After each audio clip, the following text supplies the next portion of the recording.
Hello and welcome back to my classes. आज की class में हम पढ़ने वाले हैं विकास को प्रभावित करने वाले कारकों के बारे में। तो चलिए शुरू करते हैं आज की क्लासेस। तो आप देखोगे, आप समझोगे कि विकास कोई शब्द नहीं है, विकास एक प्रक्रिया है जिसमें विकास के सारे आयाम एक साथ चलते हैं। विकास को कुछ न कुछ कारक या प्रेरक बल प्रभावित कर रहे होते हैं, तभी तो प्रत्येक व्यक्ति में विभिन्नताएं होती हैं। प्रत्येक व्यक्ति एक दूसरे से अलग व्यवहार करता है। वे एक दूसरे के समतुल्य दिखते जरूर हैं, पर उनके व्यवहारों में, उनके लक्षणों में, उनके गुणों में अंतर होता है। जैसे कि एक ही पेरेंट्स के दो बच्चे हैं, जैसे कि मैं और मेरी बहन है, मैं और मेरी बहन है, तो हम दोनों दिखने में एक जैसे दिखते हैं, लेकिन हमारे व्यवहार में विभिन्नता है। हमारा व्यवहार एक दूसरे से बिल्कुल अलग है। वैसे विकास को प्रभावित करने वाले हमारे पास बहुत सारे कारक हैं, जिसका डिस्कशन आज हम करेंगे। तो पहला है प्रकृति एवं पालन। पहला है प्रकृति एवं पालन। पहला है प्रकृति एवं पालन, नेचर एंड नर्चर। तो प्रकृति का अर्थ हुआ प्राकृतिक वातावरण, अर्थात अनुवांशिकी या फिर जैविक वातावरण, या फिर माता पिता के लक्षणों का बच्चे में प्रकट होना। अर्थात जैसे जैसे जैसे बोलोगे कि पेरेंट्स का जैसा जितना हाइट होता है, बच्चे उतने हाइट के होते हैं। माता पिता का जो कलर होता है, बॉडी कलर, उसके अकॉर्डिंग बच्चों का बॉडी कलर होता है। वैसे ही आंखों का कलर हुआ, या फिर बालों का, जैसे किसी किसी के पेरेंट्स के कर्ली हेयर है, तो उनके बच्चों का कर्ली हेयर होता है। और बोलचाल हुआ, व्यवहार हुआ, चलना फिरना हुआ, इन सब का विकास पेरेंट्स के अकॉर्डिंग होता है। प्रकृति का अर्थ, उनमें प्राकृतिक गुणों का विकास होता है। जैसे किसी के पेरेंट्स के पास प्राकृतिक गुण है कि उनको सिंगिंग करना आता है, तो ये उनके बच्चों में ट्रांसफर होता है। उनके बच्चे भी गाना जानते हैं। जरूरी नहीं कि सभी बच्चे जाने, लेकिन कहीं ना कहीं इन गुणों का दूसरे पीढ़ी में ट्रांसफर होता है। तो प्रकृति का अर्थ है पेरेंट्स के गुणों का बालक में आना और उसके अकॉर्डिंग बालक का समाज में व्यवहार करना। दूसरा है पालन। पालन का अर्थ भौतिक वातावरण, जो आपके आसपास का इन्वायरमेंट है, परिवेश है, ये सब बालक के विकास को प्रभावित करते हैं। जैसे कि शिक्षा एवं पर्यावरण, विद्यालय, शिक्षा एवं पर्यावरण, विद्यालय, खान पान, पालन पोषण, सभा, मित्र मंडली, या फिर तीज त्योहार, ये सब बालक के पालन पोषण में आते हैं और ये सब बालक के विकास को प्रभावित करते हैं।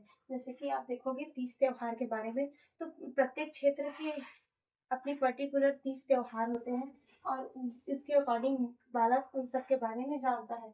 खान पान देखोगे, पालन पोषण देखोगे, प्रत्येक घर में पालन पोषण का तरीका, खान पान का तरीका चेंज होते रहता है, तो उस घर के अकॉर्डिंग बालक में विकास होता है। ठीक। दूसरा है निरंतरता एवं विच्छिन्नता, अर्थात कंटिन्यूटी एंड डिसकंटिन्यूटी।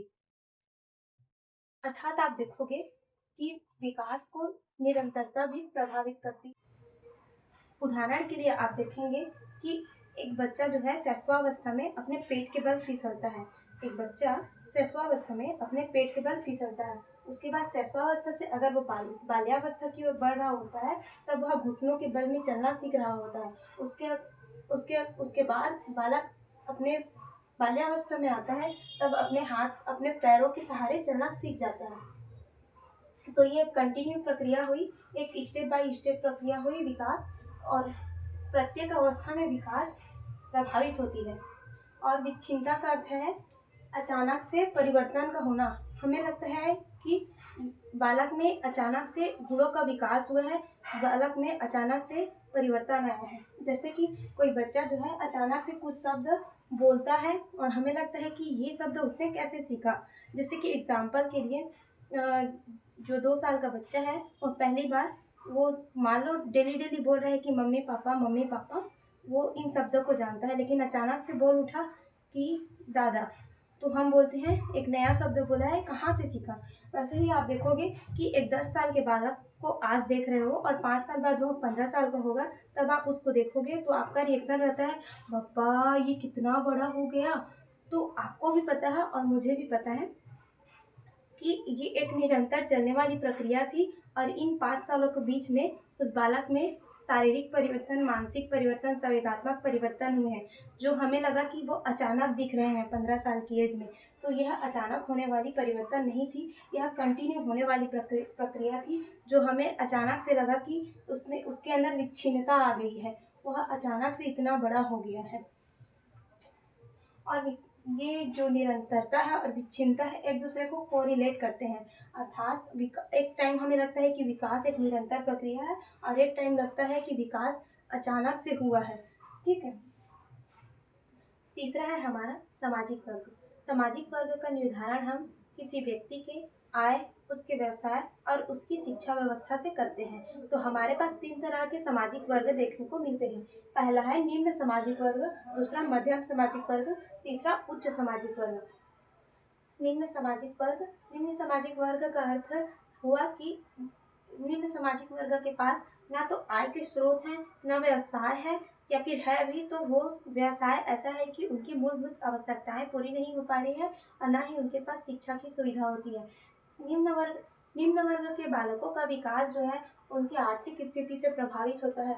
ऐसे बालकों को शिक्षा पूर्ण नहीं मिल पाती है। इन बालकों को कम एज में रिस्पॉन्सिबिलिटी निभानी पड़ती है। इन बालकों को कम एज में काम करना पड़ता है, शिक्षा से वंचित होना पड़ता है और इनकी आर्थिक स्थिति ऐसी होती है कि ये सुविधा युक्त जीवन जीने में असमर्थ रहते हैं या फिर सुविधा युक्त जीवन इनको नहीं मिल पाता। मध्यम सामाजिक वर्ग देखेंगे तो इनके पास ठीक ठाक व्यवसाय होता है, इनके बच्चों को मूलभूत सुविधाएं भी ठीक ठाक ही मिल जाती है और शिक्षा व्यवस्था इनके लिए महत्वपूर्ण हो जाता है। मध्यम वर्ग के बालकों को शिक्षा में महत्व दिया जाता है, उनको कैरियर ऑप्शन में शिक्षा को चुना जाता है। उच्च सामाजिक वर्ग में आप देखोगे कि परिवार जो है वो संपन्न होता है, इनके पास अच्छा खासा व्यवसाय होता है, तो इनके बच्चों को शिक्षा भी अच्छी मिल पाती है। चौथा है हमारा धर्म। तो धर्म अर्थात बालक जिस घर में पैदा हुआ है, जिस घर में उसका विकास होना है, वहाँ कोई ना कोई धर्म से उस परिवार का संबंध तो होता ही है। तो जैसे कि मान के चलते हैं कि वह परिवार एक हिंदू परिवार है, तो उस परिवार में बालक के जन्म से लेके उसके विकास तक, मान लो किशोरावस्था तक, बहुत सारे संस्कार होते हैं। उन संस्कारों के अकॉर्डिंग इस बालक का विकास होता है। जैसे बच्चे का नामकरण करना, अन्नप्राशन कराना या फिर बच्चे का मुंडन कराना, तो ये हिंदू धर्म में उस बच्चे का विकास होता है। इस तरह से एक वे में एक बालक का उस धर्म के अनुसार विकास हो रहा है। ऐसे ही एक मुस्लिम बच्चा लेते हैं तो वह अपने धर्म के अनुसार सीखता है। उस परिवार में वह अपने बड़ों को देखकर सीख रहा होता है और वो उसका अनुकरण करते जाता है। ऐसे ही सारे धर्मों के बच्चों का विकास उसके धर्म के अनुसार हो रहा होता है। वह अपने धर्म की बातें सीख पाता है, वह अपने रिलीजन को फॉलो कर पाता है और उसका पक्ष रखता है। पांचवा है हमारा लिंग। लिंग मतलब जेंडर से है, जेंडर का अर्थ है गर्ल्स बॉयज। तो आप देखोगे कि लिंग के अकॉर्डिंग भी बच्चे का विकास होता रहता है। जैसे एक बच्ची है, वह अपने बाल्यावस्था में गुड़ियों से खेलना पसंद करती है, वह ज़्यादातर अपने मम्मी का अनुकरण करती है, मम्मी के अकॉर्डिंग काम करते रहती है, उनको देखकर सीखते रहती है। वैसे गुड़ियों के साथ खेलती है, अपने गर्ल्स ग्रुप के साथ खेलती है। और बॉयज़ जो है उनका विकास होता है कि वह गेम्स में भाराबाटी हुआ या फिर गुल्ली डंडा हुआ, ऐसे क्रिकेट हुआ, ये सब खेलना पसंद करते हैं और वह बॉयज़ ग्रुप में रहना पसंद करते हैं। ये उनका विकास हुआ लिंग के अकॉर्डिंग। छठवा है हमारा शहरी एवं क्षेत्रीय वातावरण। तो देखोगे शहर के बालकों का विकास जो है शहर के पर्यावरण, शहर के वातावरण के अनुसार होता है। जैसे शहर का जो बालक है वह शहर के परिवेश में बड़े बड़े कारखानों, बड़े बड़े बिल्डिंग्स या फिर सड़कों से परिचित होता है और इन सब के बारे में वह जानते रहता है। और ग्रामीण क्षेत्र के बालकों की बात करें तो ग्रामीण क्षेत्र के बालक जो है वो खेत जानते हैं, पेड़ पौधे जानते हैं, नदी तालाब, इन सब के बारे में जानते हैं। आप एक दूसरे को कोरिलेट करेंगे तो पाएंगे कि अगर एक शहर का बालक मान लो 10 साल की एज में गांव आ रहा है, तो गांव में वो उसको सब कुछ नया लगेगा, खेत नया लगेगा, पेड़ पौधे नए लगेंगे, नदी तालाब उसको नए लगेंगे। और वैसे ही कोई ग्रामीण बालक जो है वो शहर जाता है तो उसे शहर का परिवेश नया लगेगा। और इन दोनों का विकास अपने अपने क्षेत्र में हुआ रहता है, इसलिए उनको ये दोनों चीज़ें अर्थात ग्रामीण बालक को शहर की चीज़ें और शहरी बालक को गांव की चीज़ें अलग अलग लगती हैं और वह उसको समझने में, सामंजस्य बनाने में समय लेता है। सातवां है हमारा रोग या चिकित्सा। तो रोग जो है या फिर चिकित्सा प्रक्रिया जो है एक बालक के विकास को प्रभावित करता है। जैसे कोई बालक बाल्यावस्था में अगर किसी रोग से ग्रसित हो गया है और उसे शल्य प्रक्रिया या फिर चिकित्सा प्रक्रिया से गुजरना पड़ रहा है, तो उस बालक का शारीरिक और मानसिक विकास जो है वह प्रभावित होगा। वह उस उम्र के बच्चों के अनुसार सीख नहीं पाएगा, उसको कठिनाइयों का सामना करना पड़ेगा। और जिन बच्चों का विकास जो है इन रोगों या चिकित्सा प्रक्रिया से बच गया है, उन बच्चों का विकास एक एक निरंतर तरीके से होता रहेगा, एक स्टेप बाय स्टेप उनका विकास दर है जो वो होता रहेगा। और जिन बच्चों को किसी बीमारी ने जकड़ लिया है, उन बच्चों का जो विकास है वो थोड़ा धीमा हो जाएगा। जैसे कि मान लो कि कोई बच्चे को पोलियो हो गया है, तो आप देखोगे कि पोलियो से ग्रसित बच्चे के अंगों का समन्वय सही तरीके से नहीं हो पाता और उस बच्चे में मुख्यतः जो है वो शारीरिक विकास जो है वह बाधित रहता है। और आठवां है हमारा अनुभव। अनुभव दो प्रकार के होते हैं, प्रारंभिक अनुभव और परवर्ती अनुभव। परवर्ती अनुभव मतलब बाद का अनुभव। तो प्रारंभिक अनुभव में आप देखोगे कि शैशवावस्था में जो बालक के अनुभव है, जैसे कि वह रो रहा है या फिर वह खुश है या फिर वह संकोच कर रहा है किसी चीज़ के लिए, तो आप देखोगे कि इस तरीके से तो पेरेंट्स जो है वो बच्चे को संभालना शुरू कर देते हैं, ओवर प्रोटेक्टिव हो जाते हैं। तो ये प्रारंभिक अनुभव में अगर कोई बालक किसी चीज़ से डर रहा होता है, तो पेरेंट्स जो है उसके लिए, उस बच्चे के लिए ओवर प्रोटेक्टिव हो जाते हैं। तो इस तरह से बालक का विकास ओवर प्रोटेक्टिव के चक्कर में थोड़ा सा रुक जाता है और वह बच्चा आगे चल कर भी उस प्रोटेक्शन को खोजते रहता है अपने पेरेंट्स से, अपने आसपास से।